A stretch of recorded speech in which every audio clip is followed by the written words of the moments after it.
नमस्कार दोस्तों। हर हर महादेव। वीणा Deepak Soni YouTube channel में आप लोगों का स्वागत है। आज मैं आप लोगों को सूरज रोट व्रत की कथा कहानी सुनाऊंगी। कहानी सुनने मात्र से हमें शुभ फल की प्राप्ति होती है। सूरज रोट का व्रत होली तथा गणगौर के व्रत के बीच आने वाले रविवार को किया जाता है। सूरज रोट के व्रत में सूरज भगवान का पूजन किया जाता है। जो कोई इस सूरज रोट रविवार का व्रत विधि विधान से करता है तो अपने जीवन में सभी सुखों को प्राप्त करता है। गणगौर पूजन करने वाली बालिकाओं व महिलाओं को सूरज रोट का व्रत रखना चाहिए। पूजा करने के बाद सूरज भगवान या विनायक महाराज की कथा कहानी सुनी जाती है। भोजन में रोट खाते हैं जिसे जूठा नहीं छोड़ते। इस दिन नमक नहीं खाना चाहिए। व्रत खोने के लिए सूर्य छिपने से पहले भोजन किया जाता है। अब मैं आपको सूरज व्रत की कथा कहानी, रोट बनाने की विधि आदि सभी के बारे में बताती हूँ। मैं आपको सूरज रोट व्रत की कथा कहानी सुनाती हूँ। किसी गांव में एक माँ और उसकी बेटी दोनों सूरज जी का व्रत किया करती थी। एक बार सूरज रविवार के व्रत वाले दिन माँ ने अपनी बेटी से कहा, मैं किसी आवश्यक कार्य से बाहर जा रही हूँ, तू रोट बनाकर रख लेना। एक छोटा रोट बेटी के लिए और एक बड़ा रोट मेरे लिए बना लेना, तो हम पूरा खा सके, क्योंकि रोट को जूठा नहीं छोड़ते हैं। रोट के आटे में नमक मत डालना बेटा, यह अलूना होता है।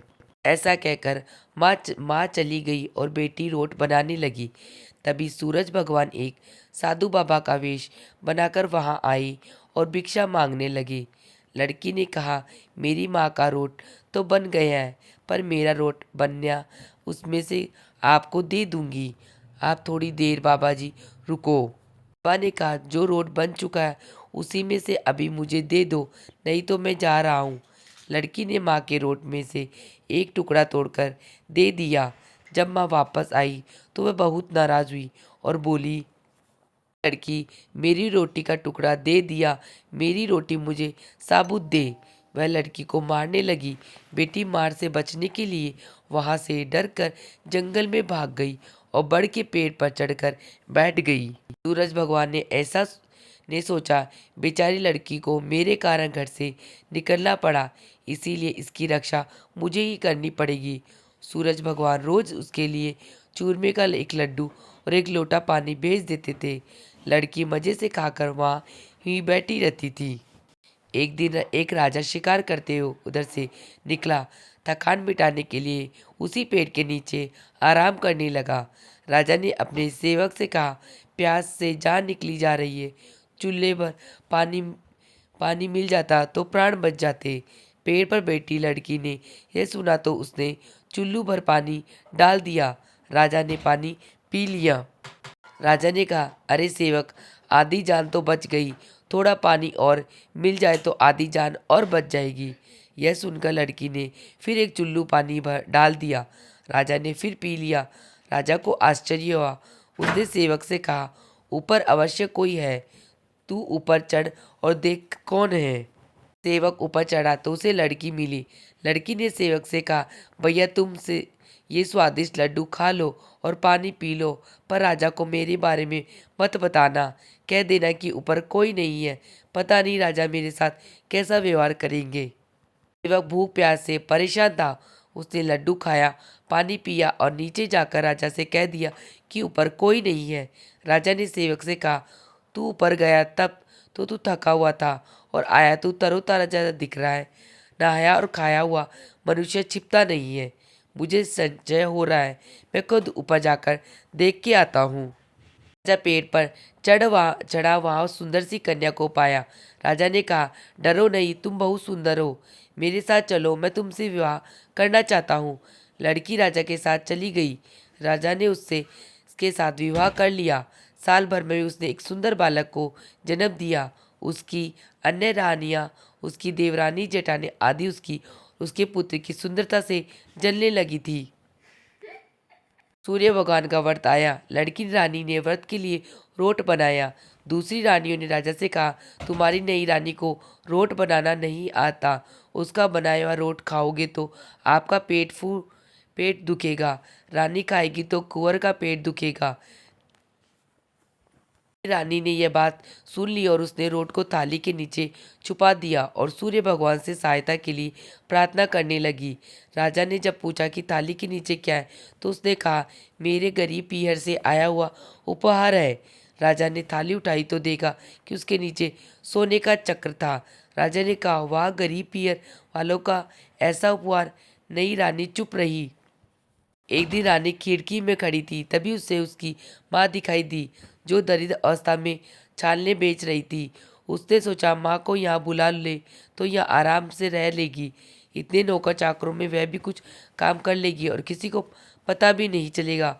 उसने माँ को बुलाया। रानी की माँ आते ही वह बात दोहराने लगी, हे लड़की, मेरी रोटी का टुकड़ा दे दिया, मेरी रोटी मुझे साबुत दे। रानी ने सोचा, कहीं सबको पता न चल जाए कि मैंने अपनी माँ को इस तरह महल में बुलाया है, मुसीबत हो सकती है। उसने माँ को चुपचाप एक कमरे में रहने को कहा, बाहर से ताला लगा दिया। रानी की देवरानी, जेठानी व अन्य रानियां राजा से कहने लगी कि नई रानी का व्यवहार संदेह पैदा करता है। एक औरत महल में घुसी थी, पर वह वापस नहीं निकली। छोटी रानी यह सुन लिया। वह सूर्य भगवान से इस विपत्ति से बचाने की प्रार्थना करने लगी। राजा ने वहां जा आकर उस कमरे की चाबी मांगी। राजा ने कमरा खोला तो वह सोने की मूर्ति थी। राजा ने पूछा, यह मूर्ति कहाँ से आई? रानी ने कहा, मेरे गरीब से पीहर का उपहार है। राजा ने कहा, तुम्हारे गरीब पीहर से इतने कीमती उपहार आते हैं, मुझे तुम्हारा पीहर देखना है, हम वहाँ चलेंगे। रानी ने फिर सूरज भगवान से मदद मांगी। सूरज भगवान ने कहा, मैं सवा पहर की व्यवस्था तो कर दूंगा, लेकिन फिर मुझे नगरी में उजाला करने जाना होगा। सूर्य भगवान ने जंगल में माया नगरी बसा दी। महल, झरोखे, बाग, बगीचे, रिश्तेदार आदि सब माया से बना दिए। महल की रसोई में कई प्रकार के व्यंजन बन रहे थे। सबसे मिलकर और खा पीकर रानी ने राजा से वापस चलने को कहा। राजा ने कहा, जल्दी क्या है, थोड़ा आराम कर ले। रानी ने बड़ी मुश्किल से राजा को वापस चलने के लिए मना लिया और वहां से वे रवाना हो गई।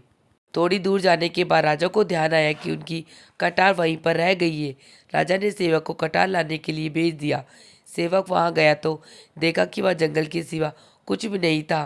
कटार झाड़ी में पड़ी थी। कटार लेकर सेवक आया और उसने ये सब राजा को बताया। राजा को पहले ही शक था। उसने तलवार निकाली और गुस्से में आकर रानी से सच बताने को कहा। रानी ने सब कुछ सच सच कह डाला और सूरज भगवान की कृपा और मदद के बारे में भी बताया। यह सब सुनकर राजा बहुत खुश हुआ और रानी को सूरज रोट का व्रत अच्छे से करने को कहा। रानी का मान बढ़ गया। हे सूरज भगवान, जैसा सुख उस लड़की को दिया, वैसा ही सुख यह कहानी कहने वाले, सुनने वाले और हुकार भरने वाले सभी को देना। कहानी अधूरी है तो उसे पूरी करना, पूरी को प्रमाण करना। इस प्रकार हमारी सूरज रोट की व्रत कथा कहानी समाप्त होती है। उसके बाद हम गणेश जी की कहानी सुनेंगे। गणेश जी की एक बार गणेश जी एक लड़के का वेश धरकर नगर में घूमने लगे। उन्होंने अपने साथ में चुटकी भर चावल और चुल्लू भर दूध ले लिया। नगर में घूमते हुए जो मिलता उसे खीर बनाने का आग्रह करते, बोलते, माई खीर बना दे। लोग सुनकर हंसते। बहुत समय तक घूमते रहे मगर कोई भी खीर बनाने को तैयार नहीं हुआ। किसी भी ने भी ये नहीं समझाया कि इतने से सामान से खीर नहीं बन सकती, पर गणेश जी को तो खीर बनवानी ही थी। अंत में गरीब बुढ़िया माई ने कहा, बेटा चल मेरे साथ, मैं तुझे खीर बनाकर खिलाऊंगी। गणेश जी भी उसके साथ चले गए। बूढ़ी माँ ने उनसे चावल और दूध लेकर एक बर्तन में उबलने चढ़ा दिया। दूध में ऐसा उफान आया कि बर्तन छोटा पड़ने लगा। बुढ़िया माई को बहुत आश्चर्य हुआ। कुछ समझ में नहीं आ रहा था। अम्मा ने घर का सबसे बड़ा बर्तन रखा, वो भी पुराना भर गया। फिर खीर बढ़ती जा रही थी। उसकी खुशबू भी चारों तरफ फैल रही थी। की मीठी मीठी खुशबू का अम्मा की बहू के मुंह में भी पानी आ गया। उसकी खीर खाने की तीव्र इच्छा होने लगी। उसने एक कटोरी में खीर निकाली और दरवाजे के पीछे छिपकर बैठकर बोली, हे गणेश जी, पहले तू खाओ फिर मैं खाऊंगी, और खीर खा ली। बुढ़िया माँ ने बाहर बैठे गणेश जी को वापस आवाज लगाई, बेटा तेरी खीर तैयार है, आकर खा ले। गणेश जी बोले, अम्मा तेरी बहू ने भोग लगा दिया, मेरा पेट तो भर गया, खीर तू गांव वालों को खिला दे।